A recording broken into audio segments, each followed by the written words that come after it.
안녕하세요. 저는 40대 초반의 여자입니다. 잘 알려진 속담 중에서 뿌린 대로 거둔다라는 말이 있죠. 내가 마음을 좋게 쓰면 좋은 일이 따라오고 나쁘게 행동하면 결국은 나쁜 결과를 초래하기 마련이잖아요. 아직 나이를 많이 먹지는 않았지만 인생을 살아보니 그런 경우를 심심치 않게 보게 되는 것 같아요. 더군다나 얼마 전에 전 시어머니를 마주치고 나니 더욱 이 말이 생각이 났답니다. 전 시어머니를 마주친 건 정말 우연이었어요. 날씨가 좋아서 아직 돌이 안 된 아들을 유모차에 태우고 산책을 하던 중이었는데요. 작은 마트 앞을 지나가는데 경찰차도 와 있고 아주 소란스럽더라고요. 그래서 아기에게 시끄러울까봐 최대한 멀찍이 떨어져서 가려고 하는데 어떤 초라한 행색을 한 할머니가 마트 주인에게 바락바락 악을 쓰고 있었어요. 내가 누군지 알고 지금 이따위로 대접을 하는 거야? 저 길로 쭉 가면 갈비집 건물 나오지? 내가 거기 주인 마누라야. 이거 왜 이래? 아이고, 건물주 마누라가 소주 한 병 살 돈이 없어서 훔치려고 그랬어? 내가 돈이 없어서 빵을 훔쳤다던가 두부를 훔쳤다면 그냥 봐주고 말아. 그 처지에 술은 또 먹고 싶었나 보지? 뭐야? 이 옆에 내가 진짜 보자 하니까 그깟 돈 주면 될 거 아니야. 내일 갖다 준다니까 경찰까지 부르고 지랄을 떨어. 계속 이렇게 소란 피우시면 공무집행 방해죄도 추가됩니다. 얼른 차 타세요. 마트 주인에게 악을 쓰는 목소리를 들으니 본능적으로 뒷덜미가 찌릿하더라고요. 혹시나 하고 얼굴을 보니 벌써 술을 먹었는지 얼굴이 벌개진 전 시어머니가 맞는 게 아니겠어요? 예전에는 옷도 화려하게 입고 머리도 항상 미용실 가서 세팅을 해서 50대 뺨칠 것처럼 생겼었는데 지금은 완전히 초라하게 늙은 할머니의 모습이었어요. 머리도 거의 백발에 마구 헝클어져 있더라고요. 저를 알아볼까 무서워 얼른 자리를 피하려고 열심히 유모차를 밀었답니다. 전 시어머니 쪽을 한번 흘깃했는데 글쎄 눈이 딱 마주쳤지 뭐예요? 순간 저를 알아본 전 시어머니가 저를 향해 고래고래 소리를 치기 시작했죠. 너 맞지? 야, 이리 와봐. 제가 내 며느리야. 야, 어딜 도망가 이리 와. 전 시어머니가 저를 향해 쫓아오려는데 경찰이 딱 잡고 막아서더라고요. 정말 다행이었죠. 저는 악에 바친 전 시어머니 목소리를 뒤로 한 채 얼른 집으로 돌아와서야 한시름 놓을 수 있었어요. 아기를 키우느라 한동안 전시무에 잊고 살았는데 그때 기막혔던 일들이 영화처럼 머릿속을 스쳐가네요. 사연을 다 들으시면 여러분도 그때 제가 얼마나 충격을 받았을지 이해를 해주실 것 같아요. 그럼 제 이야기를 한번 시작해 볼게요. 저는 40대 초반까지 결혼을 하지 않았던 골드미스였어요. 대학교를 졸업하고 바로 중견기업에 취직해서 열심히 일만 했죠. 주변 친구들은 다 결혼하고 아이까지 낳을 때 저는 일만 했으니 팀장이란 직함은 얻었지만 항상 마음이 공허하더라고요. 이대로 자유롭게 살자고 생각이 들다가도 친구 돌잔치에 가면 또 그렇게 부러울 수가 없고요. 그러던 중에 친구의 지인이었던 남편과 우연히 만나게 되었죠. 오랜만에 만난 대학교 동창과 회사 근처에서 저녁을 먹고 있었는데 마침 친구의 지인이던 남편이 지나가다가 아는 척을 하더라고요. 그렇게 합석을 하게 되어 같이 얘기를 나누게 되었는데요. 남편은 저보다 3살이 많았는데 작게 사업을 하고 있다고 하더라고요. 그래서 그런지 성격이 활발하고 호탕한 것 같았어요. 평소 제가 남자다운 성격을 가진 남자를 좋아해서 그런지 살며시 호감이 생기더라고요. 그렇지 않아도 내가 두 사람 소개시켜주면 어떨까 생각했는데 정말 인연인가 봐. 이렇게 만나네? 이렇게 아름다우신 분이 아직 싱글이란 말이야? 진작 소개해줬어야지. 저는 남편의 너스레에 부끄러웠지만 싫지는 않더라고요. 그렇게 연락을 이어가며 몇 번 만나다 보니 자연스레 사귀는 사이가 되어 있었죠. 서로 나이가 많이 찼다 보니 결혼 얘기도 빠르게 나오게 되더라고요. 만난 지 1년도 되지 않았는데 남편이 프로포즈를 했고 저도 받아들였죠. 처음 시댁에 인사를 드리러 가게 되었는데 제가 아무래도 나이가 있다 보니 좀 긴장이 많이 되었답니다. 시댁은 5층짜리 건물 가장 꼭대기층에 살고 있었는데 그 건물이 시부명이라고 하더라고요. 1층은 그 동네에서 유명한 갈비집이 들어와 있어서 보통 동네에서 갈비집 빌딩이라고 부른다고 했죠. 건물에서 나오는 월세로 생활을 하신다고 하는데 금전적으로 넉넉하게 지내고 계시는 것 같았어요. 집 안에 들어가 보니 시모가 원해서 인테리어를 새로 한 지 얼마 되지 않았다고 해요. 아주 현대적으로 삐까번쩍하게 꾸며놨더라고요. 우리 아들이 너무 잘나서 어떤 여자를 데려올까 했는데 생각보다 나이가 많네. 사실 우리 아들 능력이면 20대랑도 결혼할 수 있는데 비슷한 나이대면 서로 생각도 맞고 좋지 뭘 그래. 너무 어린 것보단 사회생활을 좀 한 게 낫다. 어머, 그래서 당신은 10살 넘게 차이 나는 신부를 맞았어요? 시모가 시부에게 엄청 아양을 떨더라고요. 시부도 싫지 않은지 그 모습을 마냥 바라만 보고 있는데 좀 일반적인 부분은 아닌 것 같은 느낌이 들었어요. 시모의 차림새도 보통 그 나이대보단 훨씬 젊게 입어서 제 언니라고 해도 믿겠더라고요. 역시나 나중에 남편에게 물어보니 친어머니는 암에 걸리셔서 남편 20대 초반일 때 돌아가셨다고 해요. 그리고 시부는 지금의 시모와 10년 전에 재혼을 하셨다고 하더라고요. 친정 부모님은 다 은퇴하셨다고? 그럼 생활은 뭘로 하셔? 우리처럼 건물이 있나? 아님 돈 나올 구멍이 따로 있어? 아버지가 연금을 넉넉하게 받으시는 편이라 그걸로 생활하고 계세요. 제가 매달 용돈 챙겨드리고 있고요. 뭐 그럼 딱히 넉넉하진 않겠네. 우리 집안이랑 좀 차이가 나서 좀 그렇네. 그나저나 결혼하면 시부모 용돈도 똑같이 챙겨줘야 되는 거 알지? 그런 건 기본 중에 기본이잖아. 애들 힘들게 일하는데 용돈은 무슨. 내가 돈 충분히 주잖아. 괜히 그런 걸로 애들 괴롭히지 마. 저는 사실 시댁에서 결혼을 반대하면 당연히 툭툭 털고 안 하려고 생각하고 있었어요. 시모가 하는 말이 마음에 걸려서 결혼에 대해 다시 생각해봐야겠다는 마음이 들었죠. 친구들에게 하도 고부 갈등에 대한 하소연을 많이 들어서 굳이 피곤하게 그런 걸 경험하면서 살고 싶진 않았거든요. 저는 제 커리어에도 자부심이 있고 연봉도 나쁘지 않기 때문에 그런 대접을 받으면서까지 진행할 필요는 없으니까요. 하지만 시부가 트인 생각을 가진 분 같았고 결혼하라고 시원하게 지원을 해주시더라고요. 남편이 시원시원하게 결혼을 밀어붙여서 정신이 들었을 땐 이미 결혼식을 다 끝내고 신혼여행까지 다녀온 후였답니다.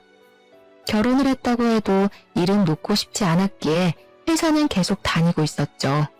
남편도 사업을 하다 보니 매일 밤늦게 들어와서 신혼생활을 잘 즐기지를 못하겠더라고요. 저는 퇴근하고 오면 너무 힘들어서 빨리 쉬기 바쁘고 남편은 거의 밤에 오니 같이 저녁을 먹을 때도 별로 없고요.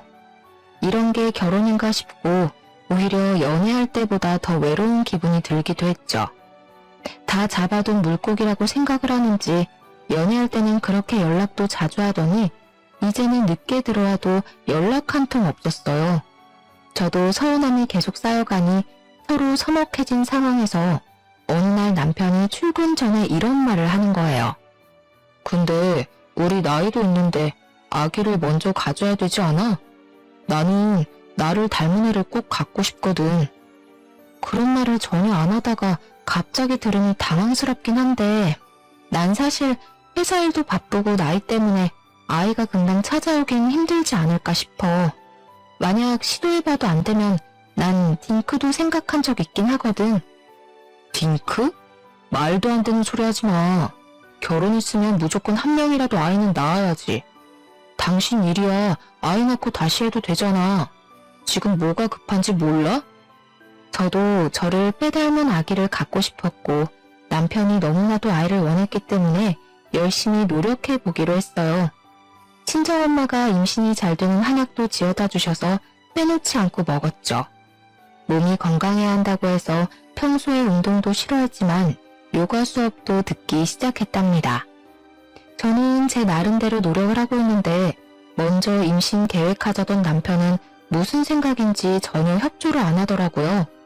사업한다고 일주일에 5일은 술을 먹고 들어오길래 아이가 갖고 싶으면 술을 끊어야 한다고 몇 번이나 말해도 듣지 않았죠. 당신 아기 갖고 싶다며 내가 술 먹지 말라고 했지. 내가 운동을 하라고 했어. 인스턴트를 못 먹게 했어. 그런 거 다 못해도 술이라도 끊어달라고 했잖아. 어이씨, 네가 사업에 대해 뭘 알아. 사업은 접대야. 거래를 틀려면 접대를 해야 된다고. 이게 다 일하는 거라니까? 나만 한약 먹고 운동하고 노력하면 뭐해. 하늘을 봐야 별을 따지. 나중에 내 탓하지 마. 야, 애는 네가 낳는 거지 왜 나한테 그래? 네가 20살이었어 봐. 내가 술을 먹든 말든 그게 무슨 상관이야? 매일 같은 문제로 싸우기 시작하니까 남편한테 점점 정이 떨어지더라고요. 결혼을 해도 행복하지가 않고 매일 스트레스를 받으니 점점 후회가 되기 시작했어요. 저는 더 이상 남편이 술을 먹고 와도 말도 걸지 않고 먼저 자버렸죠. 그랬으면 저의 달라진 태도를 알아채고 반성을 해야 되는 거 아닌가요? 제가 신경을 껐다고 생각을 했는지 아예 새벽 늦게 들어오는 날이 점점 늘어나기 시작했답니다. 그러던 어느 날은 인사불성이 돼서 회사 직원이 집까지 데리고 왔더라고요. 남편은 현관복도에 널브러져서 여기가 어딘지도 모르는 모양이었어요. 남편이 토를 하려는지 자꾸 욱욱대서 남편을 억지로 일으켜 앉혔죠. 그리고 귀 양쪽에 비닐봉투를 걸어버렸답니다. 야, 이거 뭐야? 아, 답답해. 아, 이거 빼. 야, 예솔아. 우리 예솔이가 제일 부드럽다니까. 남편이 비닐봉투를 확 빼더니 제 다리를 쓰다듬기 시작했습니다. 저는 너무 화가 나서 온 힘을 다해 남편 얼굴을 확 밀쳐버렸답니다. 남편이 억소리를 내면서 바닥에 머리를 쿵 찧었어요. 정말 남편이 나를 배신했다는 생각에 너무 실망스럽고 화가 머리끝까지 났죠. 이런 남자를 믿고 아이를 가지려고 노력하는 게 맞는 건가 싶은 마음이 들었답니다. 그 뒤로 한동안 저는 남편과 단 한마디 말도 섞지 않았어요. 남편도 자신이 실수한 걸 알았는지 저에게 섣불리 말을 걸지 못하더라고요. 저녁에도 일찍 들어오는 날도 생겼지만 전 신경 쓰지도 않고 안방 문을 걸어 잠궈버렸죠. 주말엔 몇 주 전부터 시댁 식구들과 저녁 모임을 하기로 약속을 잡아놓은 상태라 가야 될지 말아야 될지 고민이 되었는데요. 안 가면 둘이 싸웠다는 걸 시부모님도 다 알게 될 테고 그럼 또 시끄러워질 게 뻔하니까 생각만 해도 머리가 아프더라고요. 내가 실수한 건 인정할게. 이제 술 먹는 거 자제할 테니까 오늘은 같이 자자. 당신이 아버님 무서워서 이러는 거 다 알아. 내가 그때 술 주정하는 걸 녹음해놨어야 하는데 분이 죽겠어. 오늘 가서 아버님한테 당신이 아가씨들 있는 곳까지 드나든다고 말할 건데 그래도 같이 가줬으면 좋겠어? 여보, 왜 그래? 아버지 아시면 진짜 난리나. 돈 빌려주신 거 당장 갚으라고 하실 거라고. 접대 때문에 어쩔 수 없이 한두 번 간 거야. 술 취해서 제정신 아니었잖아. 한 번만 봐줘. 다신 안 그럴게. 기분 좀 풀어, 응? 알았어. 그럼 오늘은 같이 가줄 테니까. 난 더 이상 아이 가지려고 노력 안 할 거니까 그렇게 알아. 당신 태도가 바뀌면 그때 생각해 볼 거야. 그렇게 남편과 함께 시댁으로 향했어요. 사이가 서먹해져서 어색한 공기가 내내 감돌았죠. 시부는 건물 1층에 있는 갈비집으로 저희를 데려가더라고요. 세아가 우리 건물 안에 있어서가 아니라 여기가 진짜 맛있기로 유명한 곳이란다. 많이 먹어라. 그런데 아직 좋은 소식은 없는 거니? 아이 여보, 아직 시음을 더 즐겨야지 무슨 그런 소리를 해요. 애들 부담되게. 젊은 나이가 아니니까 얼른 아이 낳고 즐겨도 충분하다. 내가 자식은 이놈 하나라 손이 아주 귀해. 내가 손주 하나만 있으면 소원이 없겠다. 새아가가 아들만 낳아주면 내가 이 건물 너희들 공동명의로 바로 증여해주마. 정말이요? 아버지 눈에 흙 들어가실 때까진 절대 안 주신다면서요. 아들만 낳으면 증여해 주실 거예요? 여보, 기분 좋다고 너무 앞서 나가시네. 아직 아기도 안 가졌는데 그런 약속을 하시고. 실없는 소리라고 생각해들. 어튼 소리 아니다. 내가 오래 생각한 끝에 새아가를 보고 얘기하는 거니까 새아가는 떡두꺼비 같은 손주만 나에게 안겨다오. 저는 사실 건물엔 크게 관심이 없어서 시큰둥했는데요. 준다면야 감사해 받겠지만 아들 낳으라는 조건을 저렇게 거시니 기분이 썩 좋지는 않았어요.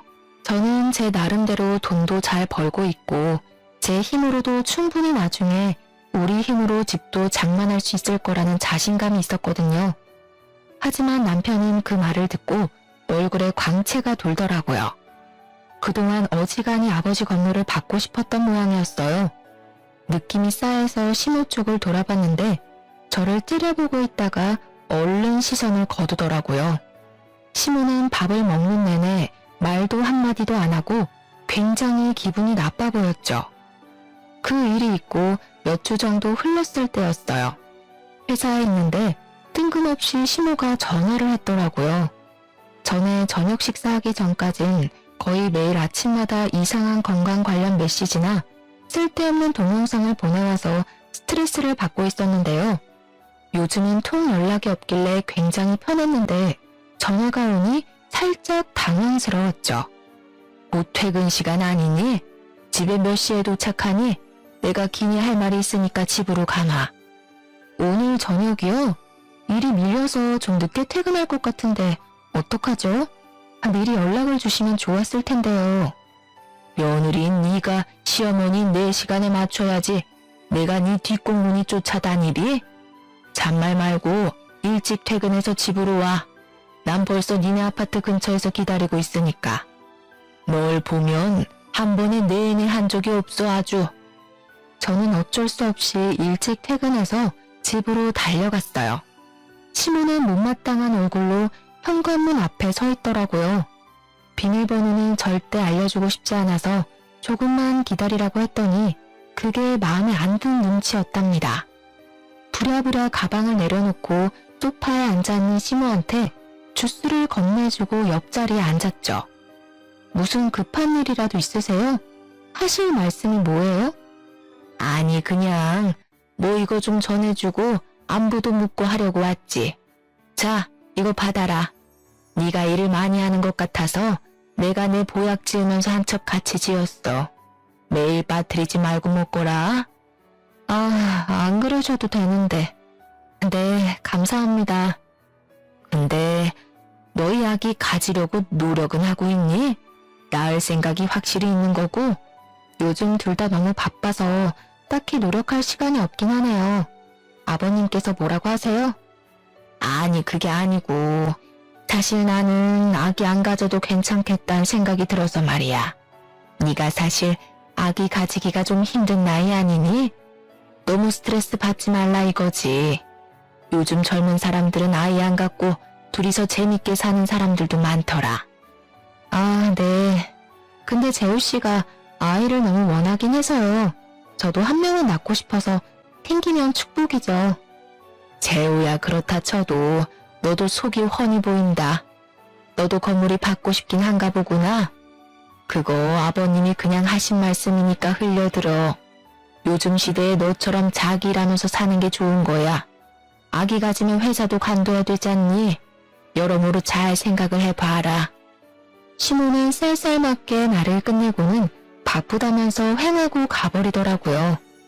아이를 갖길 바랄 줄 알았는데 완전히 반대로 말을 하니까 어안이 벙벙했어요. 왠지 저를 견제한다는 느낌도 들고 여러모로 건물 때문에 속 보이는 말을 많이 꺼내더라고요. 시모가 덩그러니 놓고 간 한약 상자를 보니 솔직히 먹고 싶지가 않았죠. 마침 지금 먹고 있는 한약도 있으니까 굳이 또 먹을 이유는 없어서 그냥 창고에 처박아 두었답니다. 그런데 하루는 이상하게 남편까지 일찍 들어와서 저를 들들 볶더라고요. 저와 눈만 마주치면 임신 얘기를 하는 통에 스트레스가 쌓일 만큼 쌓여 있었거든요. 제가 애 낳는 기계도 아니고 뚝딱하면 애가 들어서는 것도 아닌데 주변에서 왜 저를 갖고 난리를 치는지 미치겠더라고요. 다음 달에도 임신 안 되면 우리 시험관이나 그런 걸로 해보자. 사실 당신 나이 때문에 자연 임신 안 될 확률이 많대. 시험관만 하면 애가 자판기에서 나오듯이 나올 줄 알아? 그게 얼마나 힘든 건데. 난 매일 주사도 맞아야 되고 왜 나만 힘든 걸 다 견뎌야 되는데? 야, 그럼 내가 낫냐? 여자가 낳는 거잖아. 나도 답답하다고.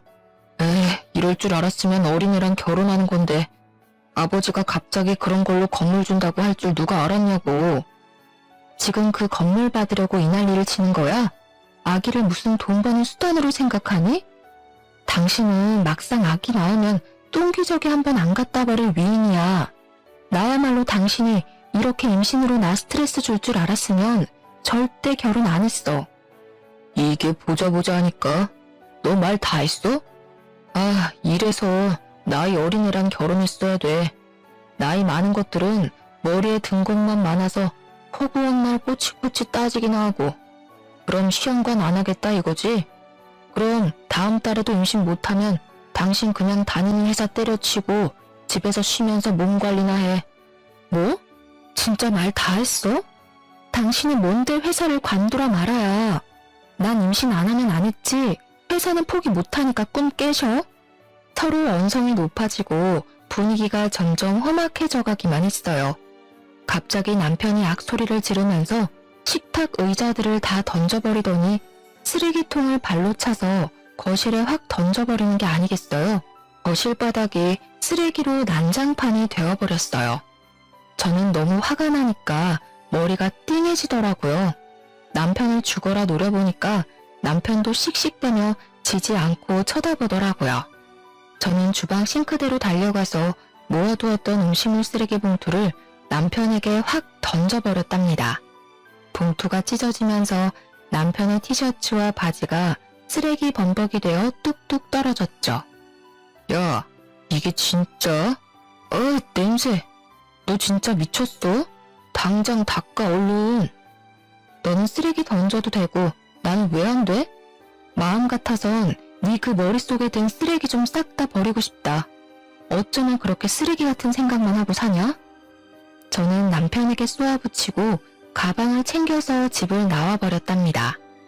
남편의 밑바닥까지 본 기분이랄까요? 여느 때와는 너무 딴판인 모습에 같은 사람을 만나 싶었죠. 호탕하고 남자다운 줄 알았는데 알고 보니 여자를 우습게 알고 자기 자신만 생각하며 사는 이기적인 사람이었어요. 그 순간 제 자신이 너무 불행하게 느껴져서 제 숨통이 다시 트이려면 이혼을 해야겠다는 생각까지 들더라고요. 저는 바로 친정으로 갔고 일주일 넘게 집으로 돌아가지 않았답니다. 제가 남편과 싸웠다고 말하자 오히려 친정 부모님이 안절부절 못하시며 일단 집으로 가라고 하셨는데요. 하지만 저는 계속 오는 남편의 연락도 다 무시해버리고 회사만 열심히 다녔죠.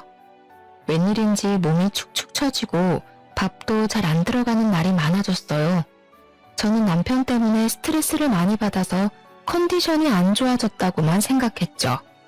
퇴근하고 집에 간신히 와서 밥도 먹지 않고 바로 침대에 누워버리는 걸 계속 보시던 어머니가 한마디 하시더라고요. 어머, 얘 좀 봐. 너 생이 언제 했니? 상태를 보니까 아무래도 확인을 좀 해보는 게 좋겠다. 저는 엄마의 말에 설마 하고 달력을 찾아보았어요. 그런데 정말 2달째 건너뛰고 있는 게 아니겠어요? 임신 준비할 때는 매일 배란기를 확인하고 계산하는 게 일이었는데 남편과 헤어지기로 결심하고는 아무 신경도 쓰지 않았거든요. 저는 얼른 테스트기를 해보았는데 선명한 2줄이 보이더라고요. 얼마 전까지만 해도 이 2줄이 얼마나 보고 싶었는지 몰라요. 안 좋은 상황에서 임신을 확인하고는 마냥 기뻐할 수는 없는 걸 보니 인간의 마음이 얼마나 갈대 같은지요. 저는 당황스럽기도 하고 바라던 일이 이루어졌으니 좋기도 하면서도 아기를 혼자 키워야 하나 하는 생각도 들고 별 감정이 다 들더라고요. 남편한테 좋아하면서 마냥 알릴 수도 없는 현실이었으니 씁쓸하기도 했고요. 저는 엄마에게 당분간 우리만 알고 있자고 하고 테스트기를 서랍 안에 넣어놨어요. 저녁을 먹는 내내 남편에게 알려야 하는지 말아야 하는지 생각하느라 무슨 맛인지도 모르고 먹었던 것 같아요. 그때 초인종이 울리더니 남편이 상기된 얼굴로 들어오는 게 아니겠어요? 내가 아까 전화했다. 그렇게 바라던 임신을 했는데 알려줘야지. 이제 아기까지 찾아온 마당에 이혼하니 많이 허튼 소리 말고 장서방이랑 얼른 화해하고 집으로 돌아가. 엄마, 내가 말하지 말라고 했잖아요. 이 인간이 나한테 어떻게 했는지 내가 다 얘기했잖아. 너도 잘한 거 없어. 장서방, 얼른 얘 데려가게. 또 우리 딸한테 막대하면 정말 그땐 그냥 못 넘어가네. 이제 아이도 가졌으니 아주 여왕처럼 떠받들어야 돼. 네, 장모님, 여부가 있겠습니까? 여보, 정말 내가 미안해. 나 그동안 진짜 반성 많이 했어. 우리 부모님은 당신 집 나간 것도 모르시니까 그냥 없던 일처럼 다시 집에 들어가면 돼. 우리 깜찍이랑 같이 집에 가자. 여보, 정말 고마워. 벌써 태명까지 지어서 호들갑을 떠는 남편을 보니 만감이 교차했어요. 미우나 고우나 아기 아빠인데 다시 한번 잘 지내보자고 마음을 먹었죠. 다시 집으로 들어가게 되었고 남편은 벌써 시부모님에게 제 임신 사실을 알렸더라고요. 마침 다음 날이 주말이어서 시부모님이 집으로 찾아오셨죠. 아가, 정말 고맙다. 아무쪼록 몸 조심하고 또 조심하거라. 떡두꺼비 같은 손주 녀석인 것만 확인하면 내가 바로 너희에게 건물 넘겨주마. 근데 아버지, 만약 딸이면 진짜 건물 안 주실 거예요? 우리 집안 대를 이을 손주 녀석이 태어나야 니놈이 건물을 가질 수 있는 자격이 있는 거야. 딸이면 아쉽지만 둘째도 생각해 봐야지. 아버님, 지금이 무슨 조선시대도 아니고 아들, 딸을 차별하세요. 그리고 요즘엔 딸을 더 좋아해요. 아이고, 왜? 딸이면 건물 못 받을까봐 지금 미리 손 쓰는 거니? 아직 5주라면서 벌써 김칫국들 마시기는. 어머니, 저는 건물에 욕심 없어요. 주시면 뭐 거절은 안 하겠지만 안 주셔도 괜찮아요. 왜 자꾸 제가 욕심내는 것처럼 말씀을 하세요? 내가 언제? 말이 그렇게 들렸다는 거지. 너는 그 말 대답 좀 그만해. 마흔 넘어서 용케애가 들어서니까 아주 기고만장하니? 시모가 저를 째려보면서 막말을 쏟아내는데 어이가 없더라고요. 누가 들으면 제가 건물 달라고 조른 줄 알겠더라니까요. 여기서 더 말을 이어가 봤자 뱃속의 아기에게 스트레스만 줄 것 같아서 속으로 참을 인자를 새기며 입을 꾹 다물었답니다. 남편은 정말 달라지려는 듯이 성실한 모습을 보여주기 시작했어요. 정말 바쁜 일이 아니고서는 저녁 먹을 시간에 들어오려고 노력하더라고요. 제가 입덧을 해서 밥을 못 먹고 수박과 오렌지 주스만 먹었거든요. 저녁이면 수박을 한 톡씩 사와서 다 썰어서 통에 착착 담아두기까지 하더라고요. 아기가 생기니까 이렇게 바뀔 줄이야. 정말 신기할 정도였어요. 그렇게 남편과 사이는 점점 회복되어 가고 있었는데요. 문제는 시모였어요. 자꾸 이상한 내용의 동영상을 보내기 시작하는 거예요. 너무 보기 싫어서 대부분 그냥 지워버렸는데 가끔 보면 아이 키우다가 너무 힘들어서 부부가 이혼한 이야기나 심한 건 유산되는 이유 보여주는 동영상 같은 걸 찾아서 보내는 거 있죠. 도대체 왜 시모가 삑딱선을 타고 있는지 이유를 모르겠더라고요. 제가 답장도 안 하고 아무런 대꾸도 안 하니까 어느 날 전화를 했더라고요. 살아있었네. 나는 하도 답장이 없어서 잘못된 줄 알았다 얘. 어머니, 말씀이 좀 그러네요. 그런 이상한 동영상 보내는 게 안부 물으시는 거였어요? 저 가뜩이나 입도 심해서 기운도 없고 일도 바쁘니까 이제 그만 보내주셨으면 좋겠어요. 이상한 거라니? 난 다 널 생각해서 보내는 건데 다 보면 앞으로 도움이 되는 건데 그걸 몰라. 너 가만 보면 시부 앞에선 꼬리를 살랑살랑거리면서 나는 부대접을 하는 것 같다. 너 내가 제우 친엄마 아니라고 지금 무시하는 거야? 제가 무슨 푸대접을 하나요? 그런 적 없어요.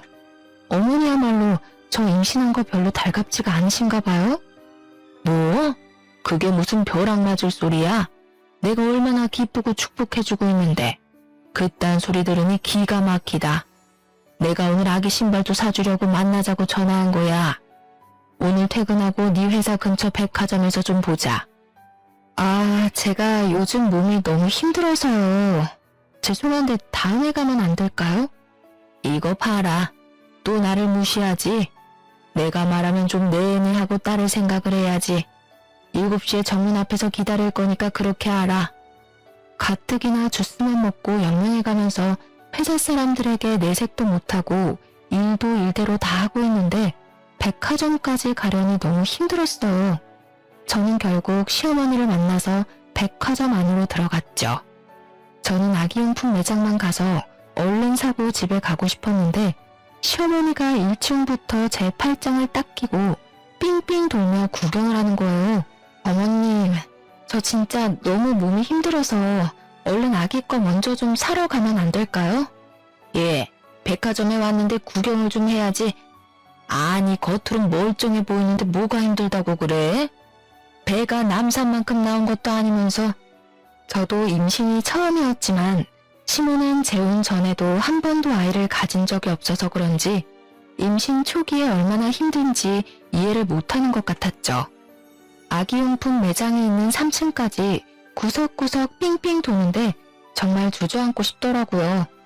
가까스로 정신을 부여잡고 시모가 골라주는 아기 신발을 하나 받아들고 나왔어요. 이상하게 백화점에 앉아서 쉬는 의자가 없어서 잠깐 쉴 수도 없었거든요.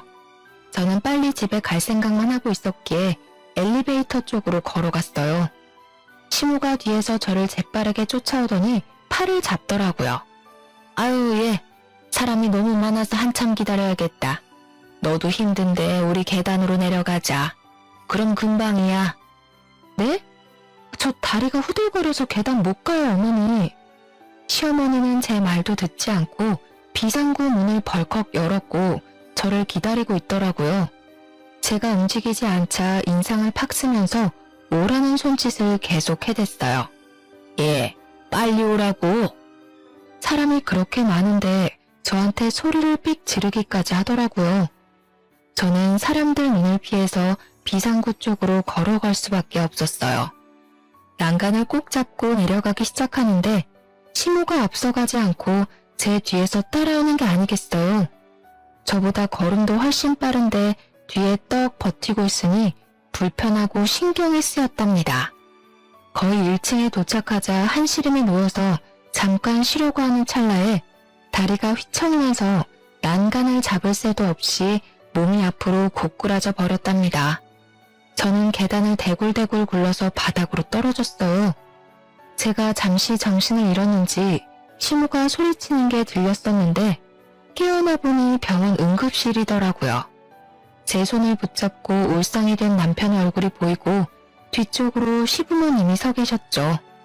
여보, 괜찮아? 도대체 어떻게 된 거야? 초기가 가장 위험하다는데 조심해야지. 아기는? 아기는 무사한 거야? 응, 다행히도 아기는 무사하대. 걱정하지 마. 나 아까 어머니 전화 받고 얼마나 놀랐는지 몰라. 시부가 엄청 뭐라고 한 모양인지 시모는 풀이 확 죽어있더라고요. 이상은 없어서 바로 퇴원했는데 좀 캥기는 부분이 있었죠. 제가 넘어질 때 시모가 다리를 건 듯한 느낌이 들었던 것 같은 거예요. 근데 확실하지가 않고 저도 정신이 없었기에 그냥 넘길 수밖에 없었어요. 그 이후로는 왠지 시모와 거리를 둬야겠다는 생각이 들었답니다. 이제 임신한 지도 거의 12주가 가까워지고 있었어요. 이때쯤이면 아들인지 딸인지 알려주신다고 해서 남편이 정기검진 날짜만 엄청 기다리고 있더라고요. 입덧도 사라지고 백화점 사건 이후로 시모도 연락이 없어서 평화로운 날을 보내고 있었는데요. 어느 날 주말에 남편도 약속이 있다고 나가서 저 혼자 푹 쉴 마음으로 여유롭게 아침을 먹고 있었죠. 갑자기 초인종이 울려서 나가보니 시모가 쫙 빼입고 서 있는 게 아니겠어요. 예, 얼른 옷 입어라. 병원이 1시면 문 닫으니까 빨리 가야 돼. 네? 갑자기 무슨 병원을 가요? 어디 아프세요? 나 말고 너 말이야. 내가 잘 아는 산부인과 의사가 있는데 내가 하도 너 노산이라 걱정을 하니까 한번 데려와서 검진도 싹 해주고 도움도 주겠다고 하더라. 어서 따라 나서. 저 지금 다니는 산부인과도 좋은 곳이에요. 저 괜찮아요. 그렇지 않아도 다음 주에 정기검진 가요. 또 말대답. 한 번에 좀 예의할 순 없어? 내가 다 우리 집안 잘 되고 너 잘 되려고 이렇게 사방을 다니면서 나서면 좀 고맙다고 따라 나서면 될걸. 빨리 못 나와? 유명한 의사라 약속 잡기 힘들어. 뜬금없이 와서 얼마나 호들갑을 떨면서 정신도 못 차리게 하는지 어느새 택시에 떠밀려서 타고 있더라고요. 그렇게 30분은 갔을까요? 무슨 변두리에 있는 것 같은 허름한 병원에 저를 데려가더라고요. 유명하다더니 들어갔는데도 환자 한 명 없었고 간호사 딱 한 명 앉아있더라고요. 저는 기분이 너무 나빴지만 일단 시모가 하는 대로 지켜봤죠. 무슨 병원이 접수도 안 하고 바로 진료실로 들어오더라고요. 의사는 시모와 비슷한 또래의 남자였어요. 인상도 별로고 눈도 은은해 보여서 보는 순간 소름이 끼치더라고요. 그 의사한테 배를 보여줘야 한다니 너무 싫었는데 시모가 억지로 끌어서 침대에 눕히더라고요. 아주 건강한데? 그리고 아들이네? 이거 보이지? 뭐? 아니, 뭐요? 아들이요? 진짜 확실한 거예요?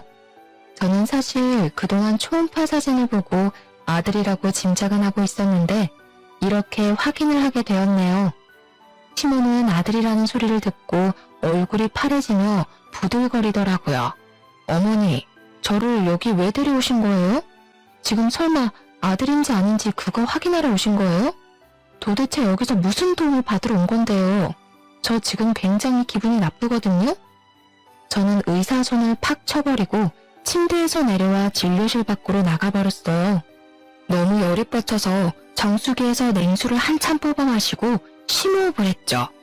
심호를 두고 그냥 나와버리려고 했는데 가방을 진료실 책상에 두고 왔더라고요. 그래서 다시 진료실 쪽으로 걸어갔는데 문이 살짝 열려진 채로 둘이 심각하게 얘기를 하고 있더라고요. 어떻게 방법 없겠어? 아니 하필 왜 아들이야? 혹시 먹으면 잘못되는 그런 약 같은 건 없어? 이미 손 쓰기엔 너무 늦었어. 약 먹는다고 해도 잘못하면 장애아로 태어날 수도 있는 거고 아주 위험해. 그러게 내가 좀 더 빨리 끌고 오랬잖아. 저 화상이 말을 들어먹어야 말이지. 오늘도 끌고 오느라 얼마나 힘들었는데. 그럼 수술밖엔 방법이 없는 거야? 대화를 듣고 있으니 머릿속이 하얘지며 몸이 부들부들 떨려왔죠. 임신을 달가워하지 않는 건 느끼고 있었지만 이렇게 무서운 생각을 하고 있는지는 상상도 하지 못했으니까요. 시모의 소름 끼치는 두 얼굴을 보니 어떻게든 증거를 남겨야겠다는 생각이 들었어요. 다행히 주머니에 핸드폰이 있어서 뒤늦게라도 얼른 비디오를 찍었답니다. 그리고는 혼자 서둘러 나와 집으로 가버렸어요. 저는 저녁에 남편이 올 때까지 기다렸다가 함께 시댁으로 갔어요. 제가 집 안에 들어서자마자 시모가 큰 소리를 치기 시작하더라고요. 연락도 없이 너 혼자 가버리면 어떡하니? 가방도 두고 가서 얼마나 걱정했는지 알아? 애가 기본이 안 돼 있어. 걱정이요? 같이 있다간 또 무슨 수작을 부릴지 모르니까 제가 얼른 도망친 건데요? 뭐? 수작? 이게 아주 막 나가네. 내가 재혼했다고 지금 이렇게 무시를 하는 거야? 여보, 얘 말하는 것 좀 봐요. 나를 얼마나 무시하는지 봤죠? 이간질 시키려면 상대 봐가며 제대로 했어야죠. 그럼 이건 어떻게 설명할 건데요? 저는 아까 찍은 비디오를 열어 시부모와 남편에게 보여줬습니다. 그걸 본 시모가 얼굴이 사색이 돼서 핸드폰을 뺏으려고 하더라고요. 저는 얼른 시모의 손을 쳐버렸어요. 내가 참아보려고 했는데 사람이 할 짓이 있고 못할 짓이 있는 거예요. 아무리 친자식이 아니래도 어떻게 손주를 잘못되게 할 생각을 할 수가 있어요? 이게 지금 우리 아기 두고 하는 말이란 말이야? 이 아줌마가 진짜 미쳤네?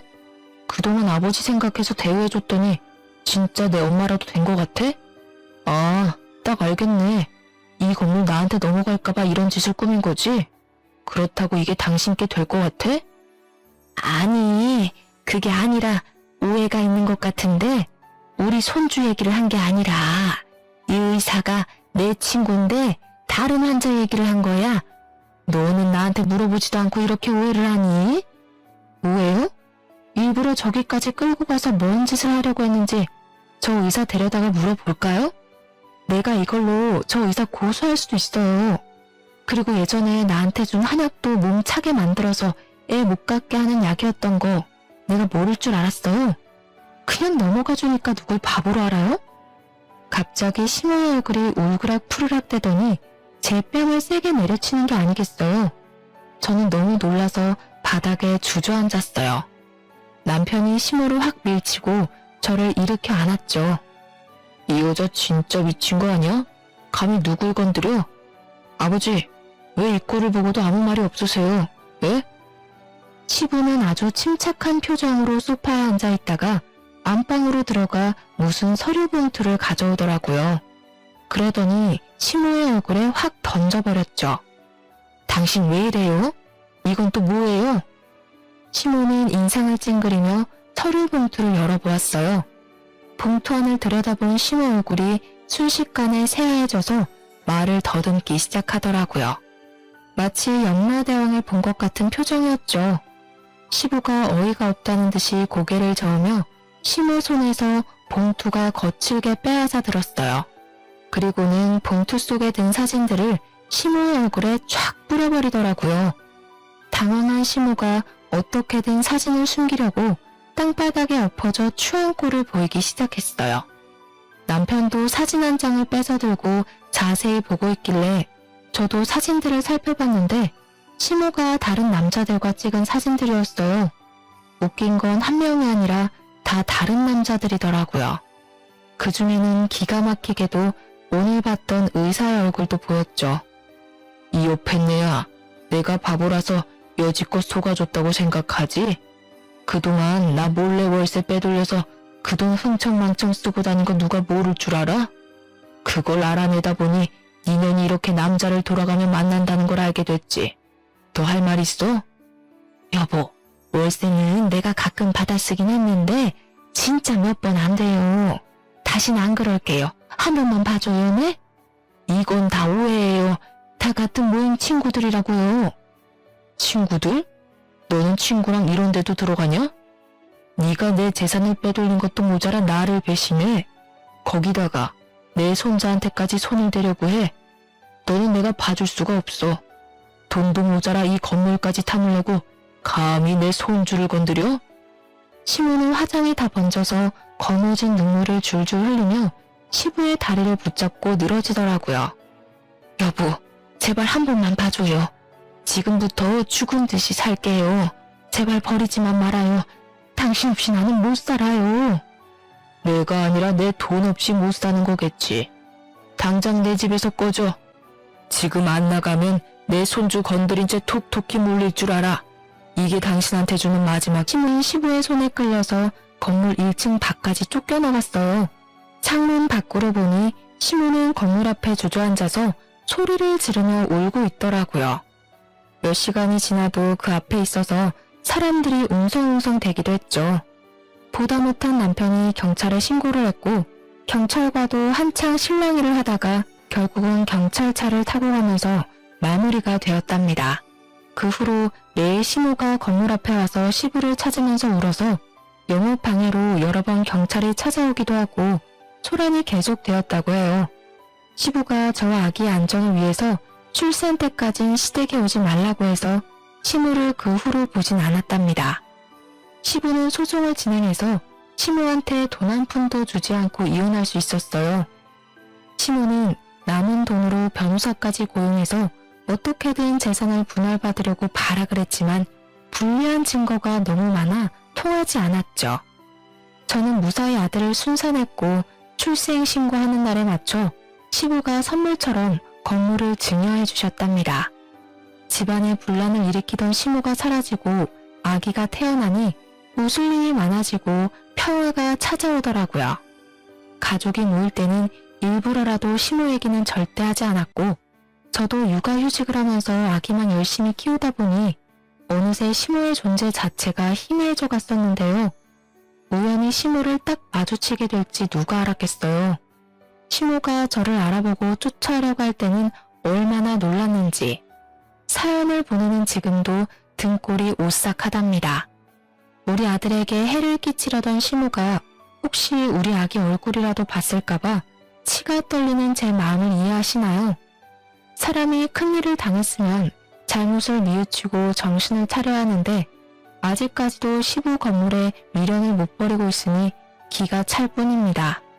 다행히도 우리 아들은 양가 어른들의 사랑을 듬뿍 받으며 정말 건강하게 잘 자라주고 있답니다. 여느 부부처럼 남편과 자주 툭닥거리기도 하지만 요즘처럼만 잘 지냈으면 참 좋겠어요. 매일 이곳에서 사연을 즐겨 듣다 보니 자기 분수에 맞지 않는 걸 탐하다가 수렁으로 걸어 들어간 시모가 생각나서 저의 이야기를 한번 꺼내놓아 보았는데요. 굳이 대단한 걸 하지 않아도 다른 사람에게 해를 끼치지 않고 산 것만으로도 오늘 하루도 잘 살았다는 생각이 듭니다. 여러분도 그런 하루를 보내셨을 거라 믿으며 이야기를 마칠게요. 들어주셔서 감사합니다. 행복하세요.